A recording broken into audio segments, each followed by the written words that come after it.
Je vous souhaite la bienvenue à la formation sur l'approche culturelle en mathématiques au secondaire.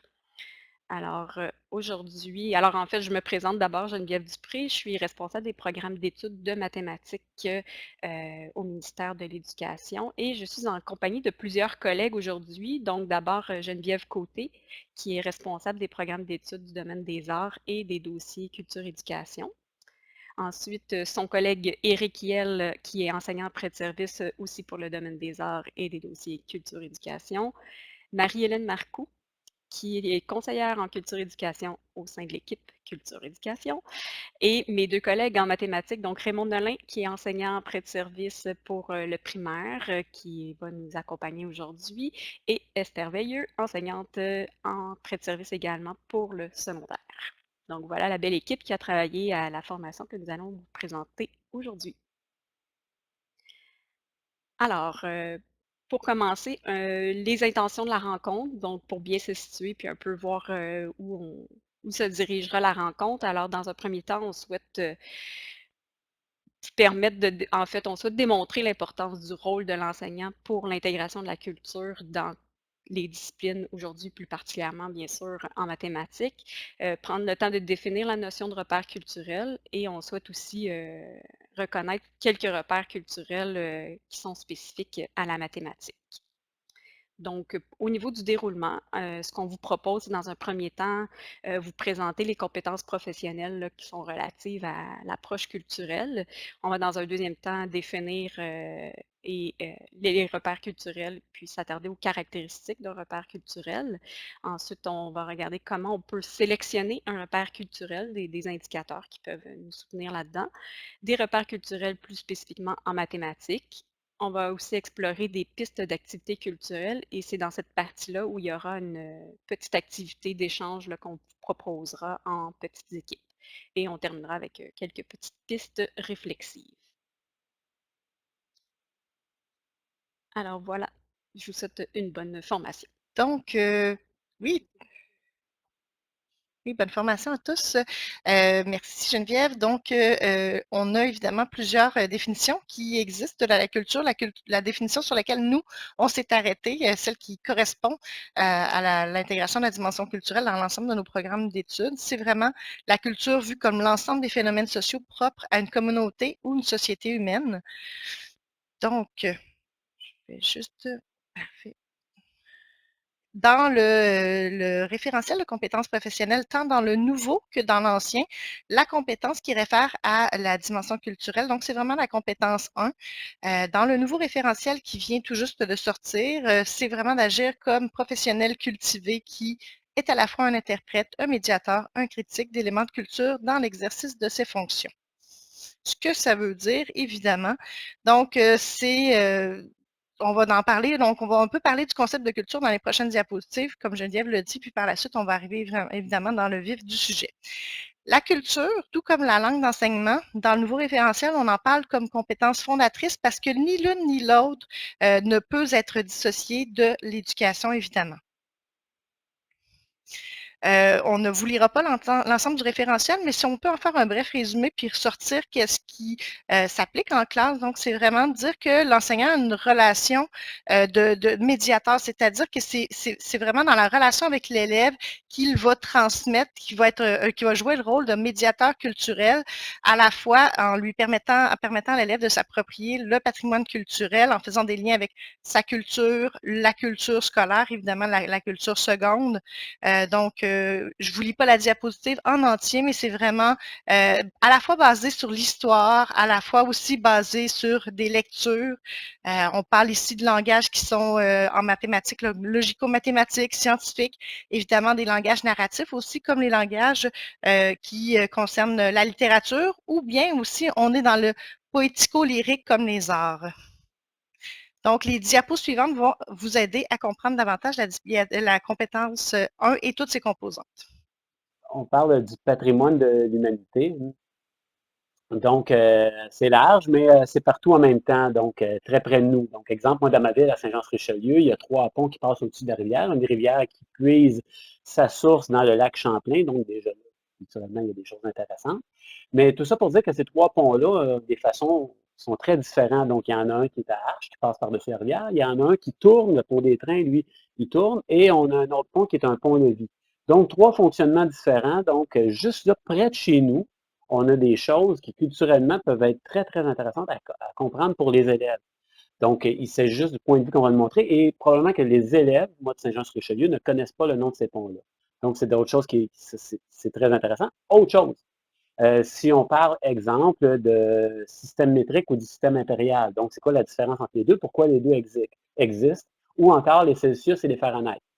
Donc, pourquoi que quand on sort à l'extérieur, on est bien à 21, mais que dans une piscine, on va être bien à 80? Pourquoi un spa, on met ça à 100? Hein? Donc, on ne mettra pas à 100 Celsius, certainement pas, parce qu'on va être rouge dans notre spa. Vous comprenez ça? Pourquoi que le four, hein? Donc, on le met en Fahrenheit. Hein? Pourquoi que l'eau gèle et bout, on va tous penser en Celsius. Hein? C'est quoi la logique à l'intérieur de ça? Quel lien qu'on peut faire? Hein? Donc, ces liens-là, c'est le passeur culturel, c'est l'enseignant qu'il faut qu'il les fasse. C'est ça qui est important. Pourquoi que moi, je mesure 5 et 11, 5 pieds 11 pouces. Pourquoi mes enfants mesurent 1,75 m, puis j'en ai un autre qui mesure 1,85 m?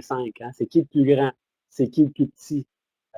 Pourquoi? Ben, mon grand-père, lui, met des gallons dans sa voiture.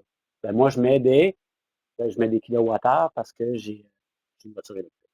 Mais tout ça pour dire que ça change, il y a des choses comme ça qu'on connaît. Donc, puis est-ce que c'est pareil pour chaque élève? Donc, ce que l'élève connaît, ce que l'élève a appris, ça peut être très différent d'un milieu à l'autre. Donc, c'est à nous de s'assurer de ce que connaît l'élève et de toutes ces notions-là, de lui passer en tant que passeur culturel.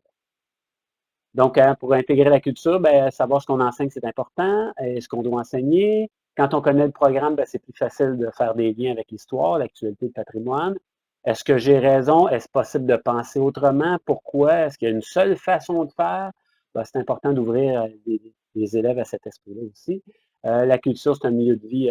La classe, c'est un milieu de vie pour chaque élève, donc ça doit leur ressembler un peu. Donc, c'est important que l'enseignant pense à ça. Donc, on va continuer ici avec les compétences. Hein. Donc, il y a la première compétence qui parle de culture, mais on a 3 autres compétences aussi qui parlent de culture. Donc, on a la compétence 6, hein, donc c'est la gestion du groupe. Donc, mieux notre groupe est géré, plus ça va être facile de passer des notions culturelles.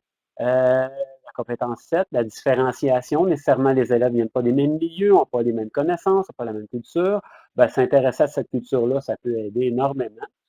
Et aussi la compétence 8, donc la relation avec les élèves, développer la confiance, la persévérance des élèves, encourager l'autonomie des élèves, intégrer des repères culturels, tirer du bagage des élèves, toujours intéressant, susciter l'intérêt, la curiosité des élèves, et favoriser la collaboration et les échanges, la participation et l'entraide, amener les élèves à développer leur sentiment d'appartenance. C'est très, très, très, très, très important. Et on va poursuivre avec Geneviève. Merci beaucoup, Éric. Tout comme je le disais un peu tout à l'heure, la culture immédiate, donc la culture du jeune, ce qui réfère à ses origines, donc à tout ce qu'il connaît, sa famille, les médias, évidemment, la publicité. L'enseignant doit la mettre vraiment en lien avec la culture générale, qu'on peut également appeler la culture seconde. Donc, c'est l'enseignant qui va trouver l'équilibre dans les savoirs, puis faire ces liens-là, c'est vraiment ce qui donne du sens aux apprentissages, qui aide aussi l'élève à s'approprier les éléments propres à la discipline, puis aussi ça aide à prendre une distance critique par rapport à la discipline. Évidemment, il faut se préoccuper de qu'est-ce qu'aiment les élèves, qu'est-ce qui touche l'actuelle génération pour savoir évidemment au niveau culturel, qu'est-ce qu'on peut aller chercher comme lien. Éric nous donnait l'exemple du mime. Il nous disait que quand il enseignait, il allait chercher les jeunes justement dans des transitions en présentant des mimes, donc pour faire le lien entre 2 notions, puis que en faisant ce lien-là, il allait chercher un peu l'intérêt évidemment des jeunes, des adolescents. Donc, puisqu'on s'adresse à des enseignants en mathématiques ou des conseillers pédagogiques en mathématiques, voici différentes portes d'entrée par lesquelles les repères culturels en mathématiques peuvent être organisés. On a l'environnement de la classe tout autour de nous, les murs, les fenêtres peuvent nous servir d'occasion pour calculer l'aire d'une surface. En fait, les objets qui nous entourent, qui ont une capacité, nous donnent l'occasion de rendre plus visuel le volume. Pourquoi pas travailler tous ces concepts-là en algèbre également? Les éléments de l'histoire, créer une droite numérique dans la classe qui se transforme en ligne du temps pour découvrir les grands mathématiciens ou pour y afficher l'histoire des grandes découvertes qui ont changé la vie de l'humanité. Ce que nous affichons dans nos classes attire chaque cours l'attention. Pourquoi pas en profiter pour augmenter la culture de ces beaux élèves qui les fréquentent? Les expériences scientifiques, parler de découvertes en astronomie avec Persévérance qui vient d'atterrir sur Mars, ou parler de découvertes en médecine, en microbiologie avec le développement des vaccins si nécessaires à la santé de nos sociétés. Des ressources documentaires et technologiques, l'apport de la technologie dans l'utilisation des mathématiques. Il n'y a qu'à demander à nos parents comment eux-mêmes faisaient leurs calculs lors de leurs examens ou de quelle façon ils communiquaient et rendaient visite à leurs proches pour se rappeler que la technologie a désormais une place considérable dans la vie du 21e siècle. Les ressources matérielles, la grandeur, la diagonale de l'écran d'une télévision, d'un cellulaire dont les élèves ne peuvent plus se départir maintenant, n'implique-t-elle pas notre grand ami Pythagore?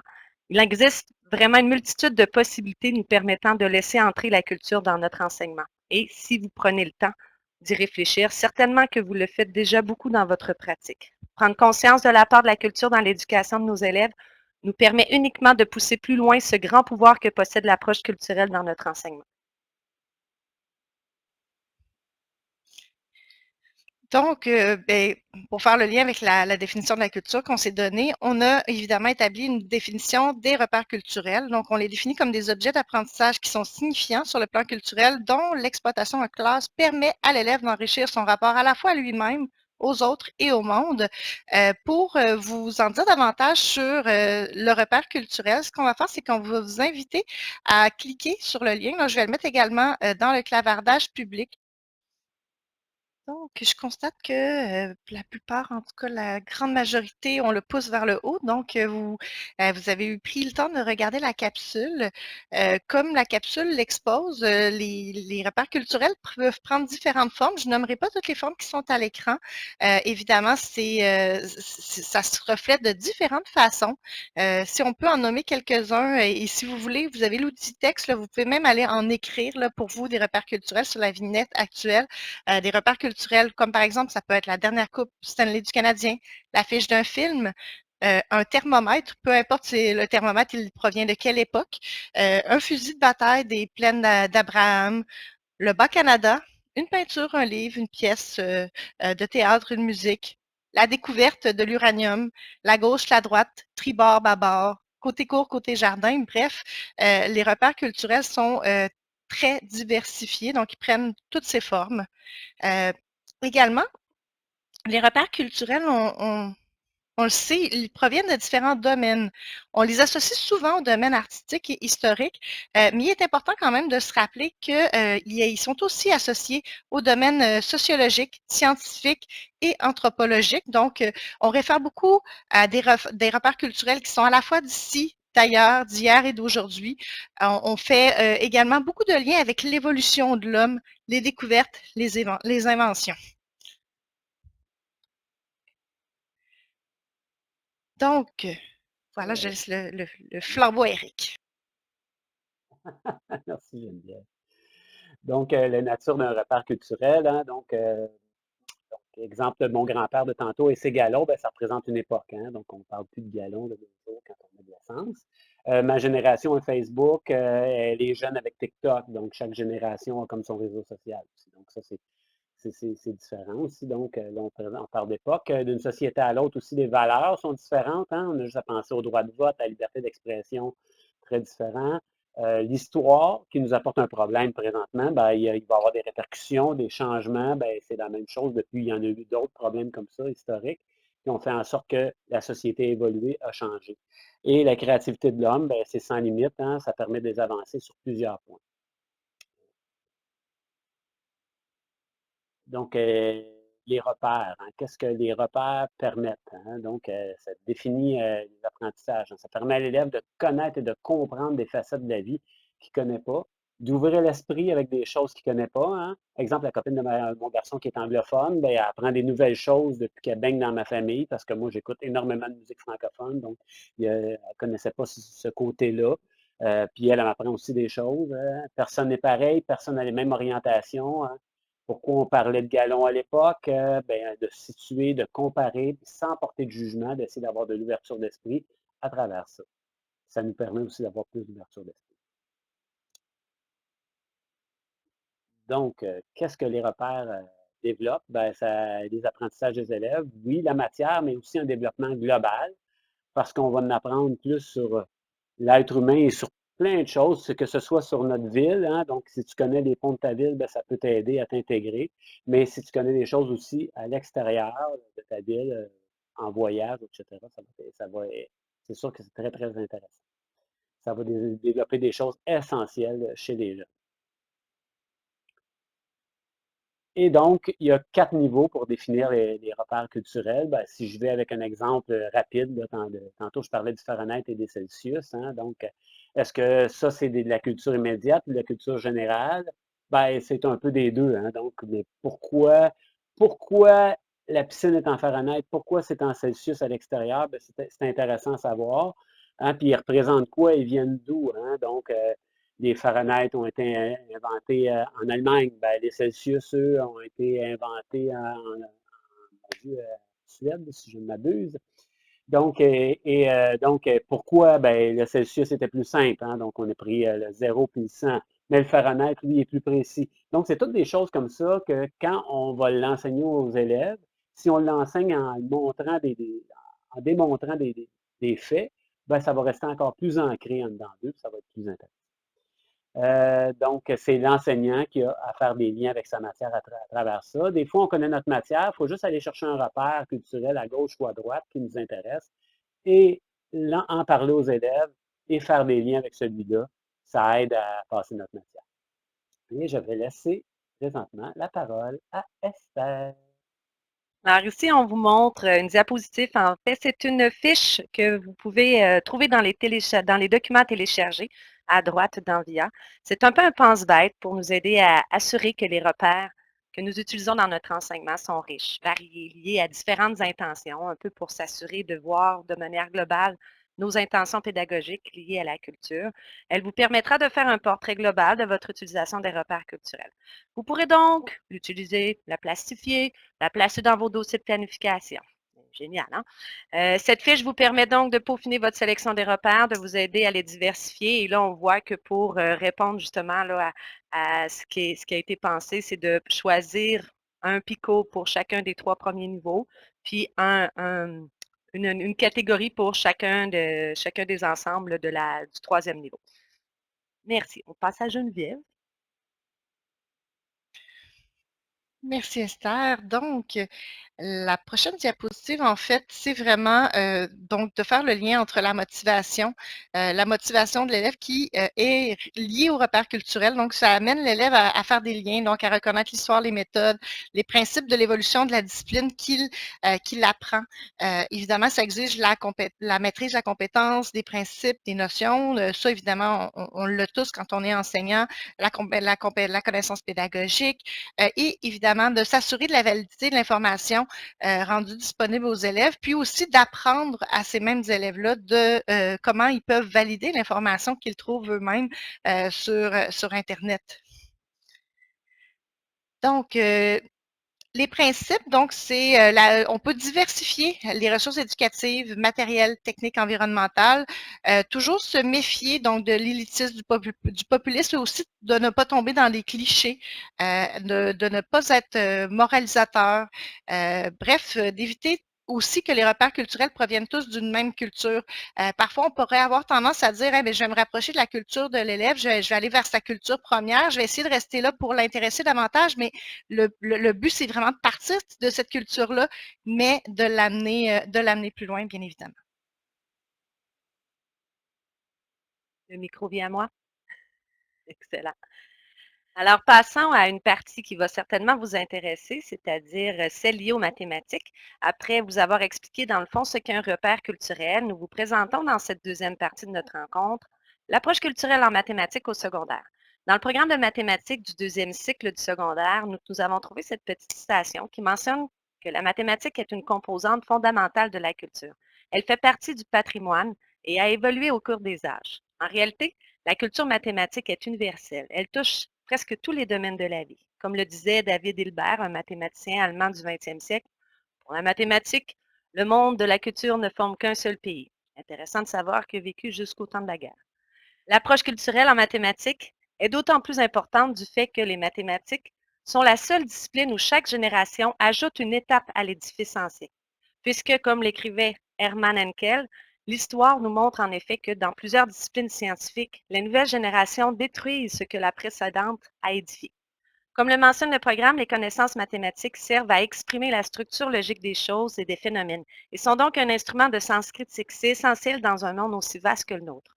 Les recherches en éducation le démontrent. L'apprentissage de la plupart des stratégies cognitives, ou oserais-je dire de la métacognition, quand nous aidons l'élève à prendre conscience, bien sûr, de ses propres stratégies cognitives, passe directement par tout ce qui touche l'action de faire des mathématiques. Comme je me plais souvent à le dire à mes élèves, la vie est une grosse résolution de problèmes. Montre-moi comment tu résous un problème de maths et je te dirai comment tu es dans la vie. Aussi bien alors élargir leurs horizons vers une plus grande culture des mathématiques. Cela permettra à tous les élèves de mieux comprendre, de mieux se comprendre et donc de mieux vivre. Ici, on voit un petit peu. Bon, vous avez certainement compris que la formation que nous vous livrons en ce moment a pour objectif de faire saisir toute l'importance à accorder à l'approche culturelle dans son enseignement de la mathématique. Allons-y avec une liste des apports bénéfiques qu'offre l'introduction des repères culturels en mathématiques.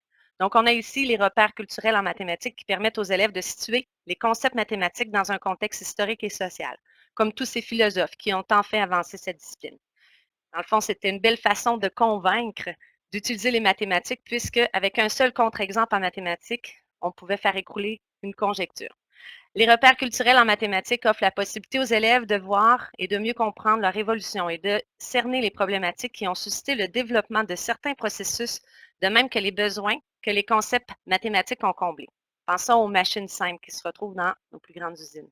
Les repères culturels en mathématiques permettent également aux élèves de constater l'apport des mathématiques au développement même des mathématiques. Quelle belle façon signifiante d'apprendre.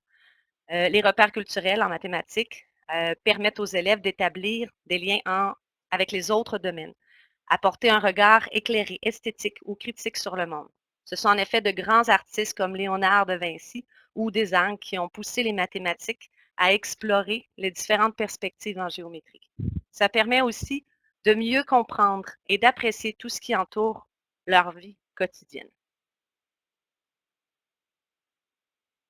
Nous allons poursuivre avec l'approche culturelle mathématique. Dans le programme, vous trouverez plusieurs références aux repères culturels dans chacun des champs mathématiques. Et ces sections pullulent d'exemples de repères qui pourront vous inspirer. D'ailleurs, vous pouvez vous permettre d'aller lire les sections dédiées aux repères culturels de tous les niveaux, même si votre emploi vous rattache à un niveau scolaire plus qu'à un autre, puisqu'elles inspirent réellement de belles idées à exploiter. Dans les prochaines diapositives, nous vous présenterons certaines de ces idées du programme mélangées à d'autres séries de notre expérience personnelle. Vous constaterez que vous utilisez certainement beaucoup de repères culturels déjà dans votre pratique, ce qui implique que l'exploitation de la culture dans notre enseignement peut se faire de manière très simple et spontanée. Toutefois, il y a un grand avantage à utiliser les repères culturels de manière consciente et planifiée pour ainsi donner plus de pouvoir à leur efficacité, pour assurer leur diversité et ainsi donner plus de sens à l'apprentissage de la mathématique par les élèves.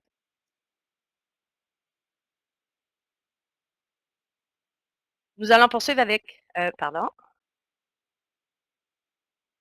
Alors ici, on voit les champs mathématiques qui commencent. Donc, en rafale, plusieurs idées liées dans les champs mathématiques. Reconnaître donc arithmétique et algèbre. On a reconnaître la part de l'arithmétique et de l'algèbre dans différents domaines. C'est un repère culturel qui nous permet, qu'on peut aborder en expliquant toute l'importance des proportions, tant dans le domaine des sciences, des arts, de l'alimentation, et il y en a tellement d'autres endroits où les proportions ont leur importance. En parlant aux élèves des représentations visuelles qui touchent aux arts, en prenant l'exemple de plusieurs taux liés à l'étude des phénomènes géographiques ou sociaux, en élaborant sur l'utilité des formules scientifiques découvertes par nos prédécesseurs qui nous permettent de mieux comprendre et de prévoir les phénomènes qui nous entourent, puisque la mathématique développe la compétence à résoudre leurs équations.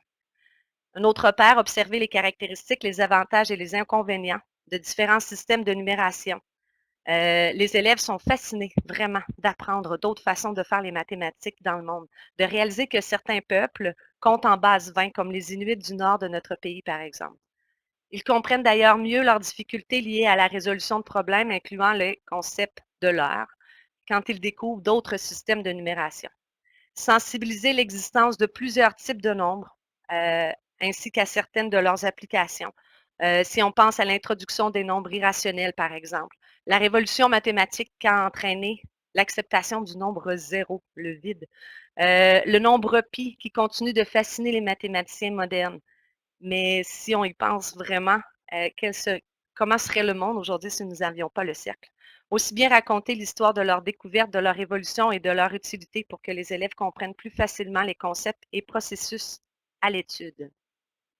Toujours en arithmétique et algèbre, grand champ mathématique au secondaire, présenter des suites remarquables et leurs différentes applications, si on pense à la suite de Fibonacci. On pourrait aussi donner de l'information sur l'évolution au cours des âges, de l'utilisation des notations, des symboles, des processus de calcul et des méthodes de résolution d'équations. Parler de l'origine des chiffres arabes, des différents ensembles qui forment les nombres réels d'aujourd'hui. Parler des autres ensembles de nombres possiblement aussi. Du fait que les nombres négatifs ont longtemps été contestés, aide les jeunes à saisir qu'il est normal qu'ils aient parfois de la difficulté à se les représenter.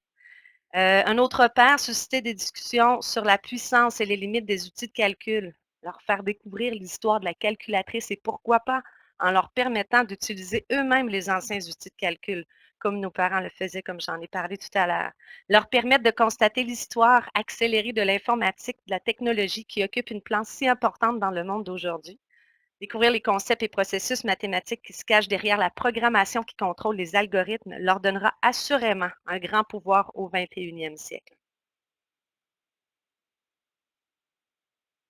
Alors, on poursuit. Pour les probabilités statistiques, sensibiliser à l'origine et à l'évolution des expériences aléatoires, du calcul des probabilités et du développement de la statistique.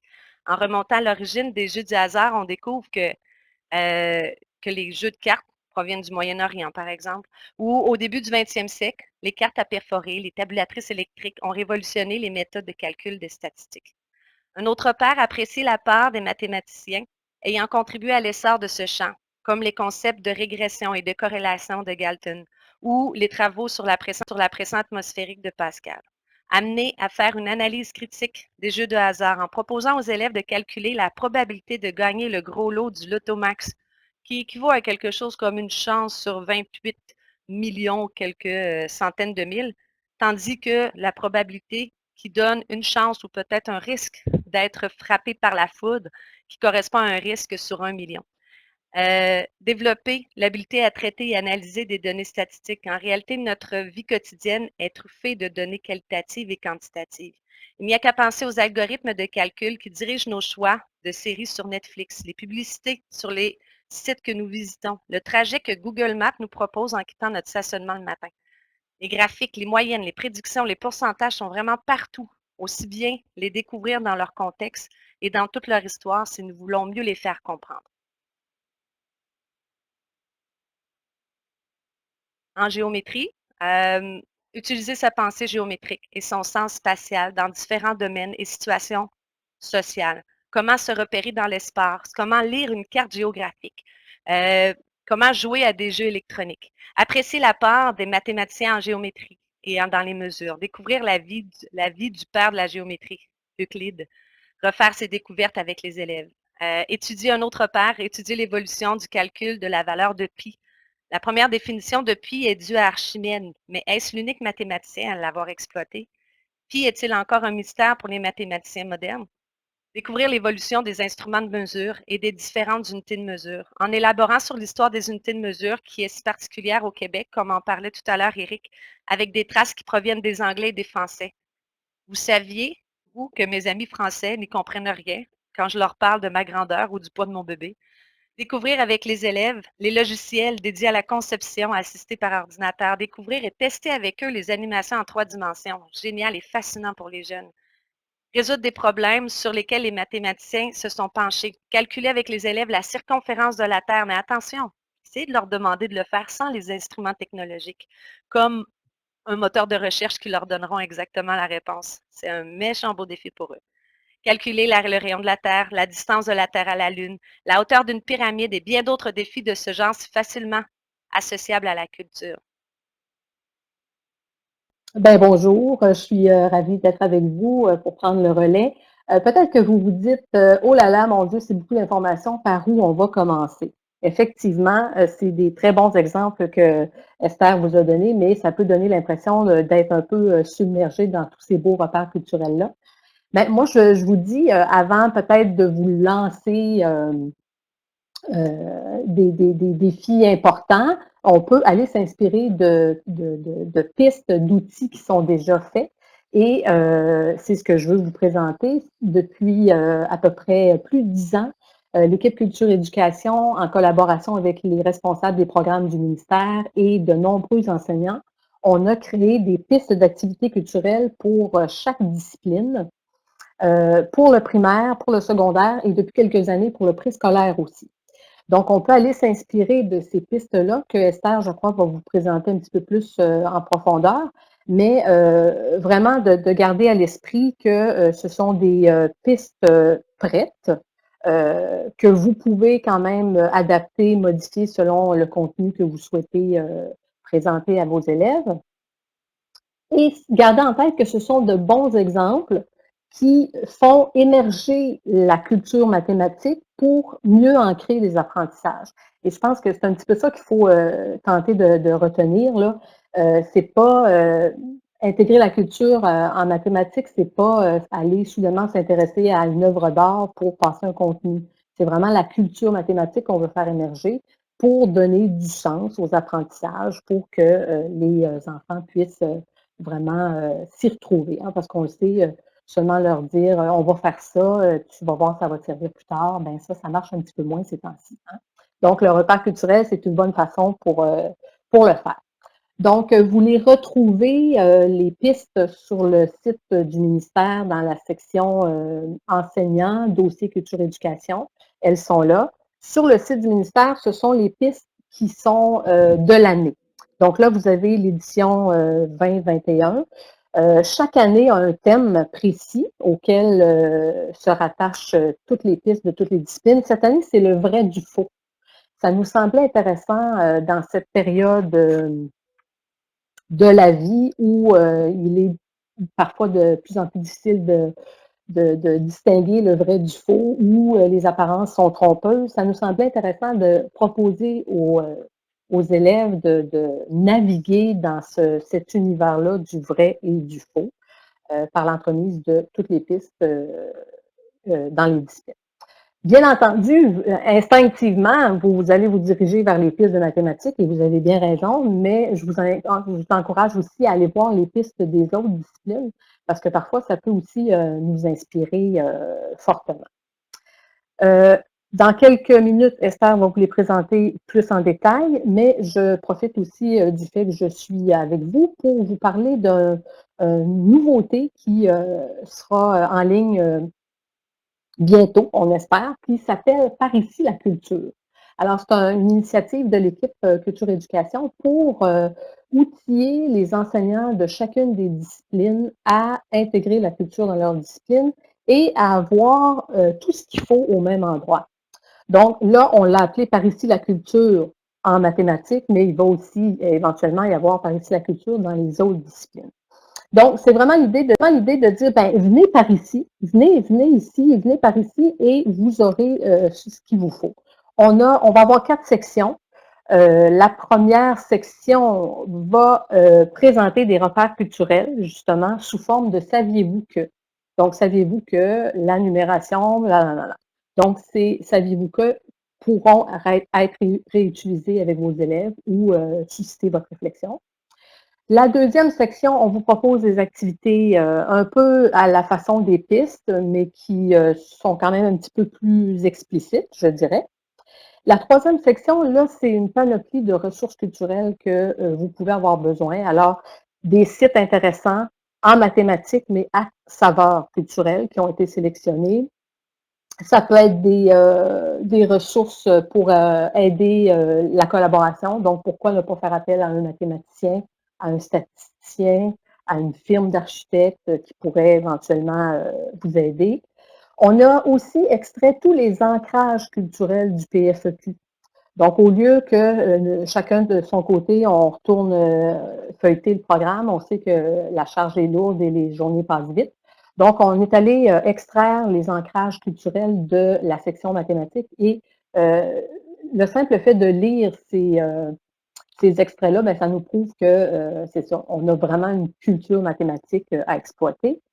Et finalement, on a une petite section pour aménager soit sa classe ou l'école, à lui donner une petite couleur culturelle en mathématiques, mais ça pourrait être aussi en français. Avec des collègues, on peut s'associer, dédier une partie de la bibliothèque peut-être à un petit coin plus culturel. On va retrouver le site par ici, la culture, sur le site de l'équipe Culture Éducation. Et je pense que vous serez les premiers informés là, quand ce sera en ligne. Une dernière chose, avant de passer la petite vidéo, j'ai oublié de parler des pistes. Je voulais vous dire que les pistes archivées se retrouvent sur la classe culturelle. Donc, vous avez les 10 ans et plus de pistes qui s'y retrouvent. Alors, je pense que quelqu'un pourrait enclencher la vidéo.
Vous serez informé quand ce sera en ligne et bien évidemment, quand vous irez faire un tour sur le Parisis, ne pas hésiter à nous écrire, à nous dire ce que vous en pensez, à nous faire part de ce qui manque, de ce qui est en trop. On va être très intéressés là, à connaître votre avis. Merci. Comme Marie-Hélène vient de vous le présenter, le site de la classe culturelle vous donne accès à une multitude d'activités culturelles pour toutes les disciplines depuis 2009. La raison, toutes les pistes liées aux autres disciplines vous inspireront.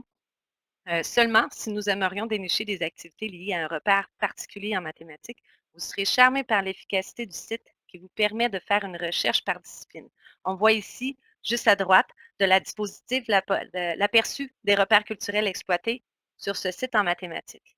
Le site vous permet de vite associer ces repères à des niveaux ou à des cycles en mathématiques. On le voit au bas de chacun des petits encadrés qu'on voit apparaître de couleur. Il va d'ailleurs plus loin puisque vous pouvez même trouver des exemples de repères culturels exploités pour différents champs mathématiques. On a mis ici quelques titres d'activités de repères qui ont été exploités pour chacun des champs. Alors, c'est un site à découvrir et qui est très facile d'utilisation et très inspirant. Je te laisse la parole, Geneviève. Merci beaucoup, Esther. Donc, simplement pour vous présenter le gabarit des pistes, il est toujours formé de la même façon. Donc, c'est le même gabarit depuis toutes les dernières années. Il y a toujours évidemment la thématique qui apparaît. On a un sous-titre finalement qui est plus spécifique à l'activité disciplinaire, ici en mathématiques, les repères culturels associés, une petite anecdote qui peut être utilisée évidemment pour la mise en contexte en classe, le contexte de réalisation, puis par la suite, ce qu'on a proposé, c'est une activité, donc l'activité numéro 1 qui peut tenir sur une période environ, l'activité numéro 2 qui peut être une activité sur quelques périodes et l'activité 3 qui est un projet de plus grande envergure. À la page 2, on a toujours les ressources complémentaires, donc à la fois les éléments dans le programme de formation qui sont reliés à l'activité, différentes questions qui peuvent être posées tout au cours de l'activité, des suggestions d'activités pour complémenter finalement, pour enrichir, pour aller plus loin. Puis à la toute fin, on a les références, donc des sites sur lesquels on peut aller qui sont toujours évidemment liés à l'activité.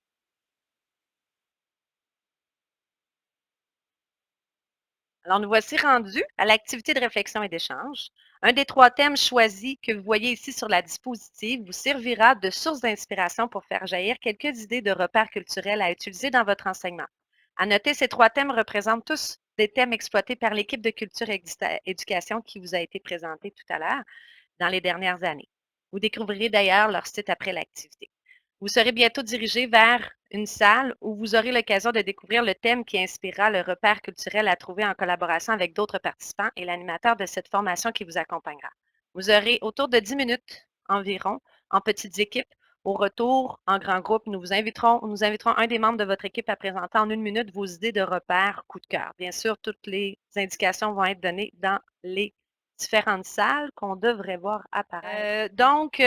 Quelques autres pistes pour terminer. On est vraiment à la fin. L'objectif d'aujourd'hui était bien sûr de vous inspirer, de vous donner envie, de vous montrer à quel point c'est important de laisser cette place à la culture pour donner toute la signification à notre enseignement. Donc, ici, des pistes culturelles en mathématiques, exemple de repères culturels inuits. Outre la base 20 dont on a parlé tout à l'heure, qu'utilisent les peuples inuits, c'est facile d'exploiter des repères géographiques en abordant les statistiques avec les peuples qui habitent le Grand Nord. Il n'y a qu'à penser justement à l'immensité de ce territoire-là et de parler qu'il y a seulement 11 000 habitants qui le peuple, avec autour de 14 villages. Donc, les statistiques pullulent, les idées de statistiques, avec 90 de cette population justement qui est inuite et 50 de cette population également qui sont des jeunes en bas de 20 ans. Donc, c'est fascinant aussi de voir justement la différence culturelle qui peut exister. Donc, on peut le faire autant pour la population que pour la géométrie. La géographie, j'ai dit géométrie, la géographie, bien sûr. Par la suite, si on pense aussi aux peuples, personnellement, j'aime beaucoup découvrir les peuples des Premières Nations, les peuples autochtones, donc les Inuits et les Premières Nations de notre pays. Puis j'aime beaucoup y aller avec de la culture authentique. Donc, si on parle, par exemple, la roue de médecine ou le cercle de vie, qui est un symbole, oui, on le sait, on l'utilise un petit peu partout dans les moteurs, dans les transports, mais le cercle lui-même a aussi une symbolique très spirituelle liée à la culture et aux croyances de plusieurs peuples. Et les peuples autochtones, ils ont bien sûr la roue de médecine. La roue de médecine se divisait en 4 sections et chacune des sections représentait pour chacune des communautés une direction, mais puisque les peuples des Premières Nations vivaient au gré des saisons en harmonie totale avec la nature, il y avait même des gens dans leur communauté qui étaient responsables de noter tous les changements pour permettre la survie du village. Donc, dans chacune de ces directions-là, pour chaque communauté, il y avait vraiment un enseignement exhaustif. On parle de 20-30 enseignements qui étaient donnés par direction en lien justement avec chacune des sections de la roue de médecine. Donc, pourquoi pas, dans l'exemple qui est là, des élèves vont créer une roue de médecine ou pourquoi pas leur en faire créer avec justement des enseignements liés à la nature. L'importance du jeu également qui prédominait dans la culture des Premières Nations. On pourrait en classe faire un peu comme eux à l'époque où avec le feu, on faisait des ombres sur les murs et travailler les similitudes et les isométries. Ici, vous avez dans l'autre diapositive, une vidéo de Sophie Genet, une enseignante en mathématiques qui a exploité un repère culturel historique. Je la laisse parler d'elle-même pour vous parler un peu de son témoignage, si vous pouvez. Ouais, merci. Cette année, j'ai exploité le repère culturel origine et évolution des sondages. J'ai trouvé que ça donnait de la profondeur à l'enseignement des concepts liés au sondage. Pour ma part, mes élèves semblaient très intéressés par rapport au volet historique et les impacts sociaux qui étaient proposés dans l'activité. Je présente quelque chose que j'ai réalisé avec mes élèves de première secondaire. Alors, après avoir enseigné les concepts liés au sondage, je leur ai demandé de créer une ligne du temps qui permettait de repérer les diverses méthodes de sondage au fil du temps. Donc, je leur avais fourni un canevas, ils devaient compléter les moments clés avec les dates. J'avais également fourni des références pour lesquelles vous pouvez trouver l'information. Ensuite, les élèves devaient, en devoir, trouver les limites et les avantages de chacune des méthodes de sondage trouvées. De retour en classe, en plénière, on revenait sur les réponses trouvées afin d'être certain que ce qui avait été trouvé était valide. Mes élèves ont affirmé avoir apprécié faire le travail. Ils trouvaient ça intéressant de connaître les débuts des sondages, car eux-mêmes, ils répondent régulièrement à des sondages pour poursuivre une vidéo, par exemple, sur une application. Bien que les repères culturels du ministère changent à chaque année, je pense refaire cette activité-là l'année prochaine, due à sa pertinence. Et je vais quand même lire les prochaines pistes proposées par le ministère et possiblement les ajouter à ma planification de l'année prochaine. Petite spécification, elle parle que les repères culturels du ministère changent. Ce n'est pas le cas. C'était le cas sur la classe culturelle, mais comme l'a annoncé Marie-Hélène tout à l'heure, par ici, la culture va devenir un site qui va répertorier tous les repères, justement, puisque ça fait depuis 2009 que ce site est en expansion. C'est plus facile d'aller chercher des catégories qui ne sont pas liées à un seul repère, tout simplement. Si on poursuit, on est à la veille de finir, tout le monde. Alors, ici, vous avez quelques pistes culturelles possibles à prendre. Je vous laisse aller les découvrir. C'est vraiment dans des communautés ailleurs au Canada où ils ont fait des activités liées à l'approche culturelle. En réalité, pour faire de la place à la culture dans les cours de mathématiques, tous les moyens sont bons. On l'a vu avec les beaux exemples qui ont été donnés par tous de repères culturels. S'inspirer de l'intention du cours, y rattacher un objet de l'environnement du jeune, de la culture, de la société ou d'ailleurs, de faire régulièrement des saviez-vous que, quelle belle routine à implanter pour commencer chacun des cours.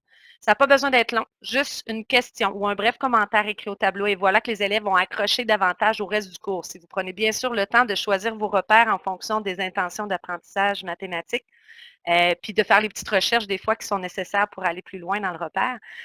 Préparer certaines activités de découverte culturelle pour un, deux, plusieurs cours aussi. On peut aller toujours plus loin là-dedans, quelques fois dans l'année. Ça change le rythme, ça donne du sens à notre enseignement, ça permet le développement de compétences.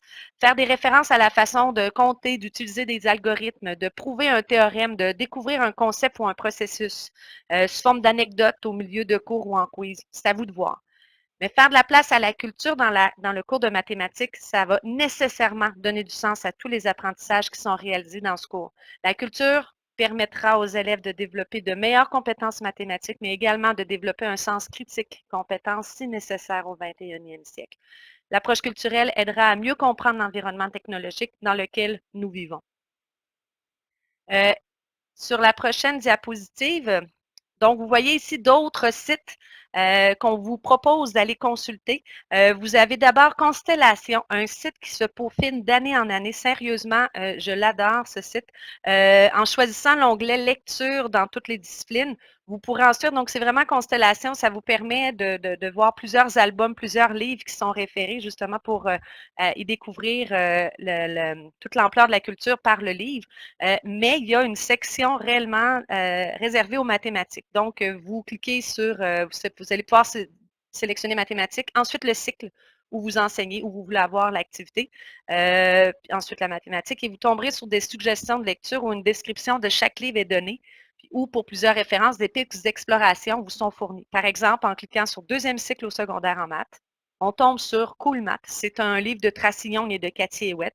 Ce livre-là, il propose 50 situations ludiques qui favorisent l'apprentissage des mathématiques. C'est génial, ça donne tout un sens à ce qu'on fait, puis ça permet d'apprendre d'une autre façon. Également, nous vous proposons le site de Télé-Québec qui renferme des trésors depuis bien avant la pandémie. Encore une fois, une recherche par mots-clés comme mathématiques en sélectionnant le site vous donne une multitude de capsules télévisées. Vous verrez, les jeunes seront ravis d'enfin visionner des films en mathématiques. C'est sûr que ça va avoir la cote. Finalement, donc, nous espérons vraiment que nous avons donné le goût de faire ce grand voyage culturel avec vos équipes, avec vos élèves. On a été ravis d'être avec vous. Merci d'avoir pris le temps de prendre le temps cet après-midi. Ça fait toute la différence. Pour nous joindre, si vous avez des questions ou quoi que ce soit, n'hésitez pas. Je laisse mon équipe, s'il vous plaît, ouvrir sa caméra pour vous dire au revoir. Et s'il y a des questions, bien sûr, nous sommes là pour y répondre.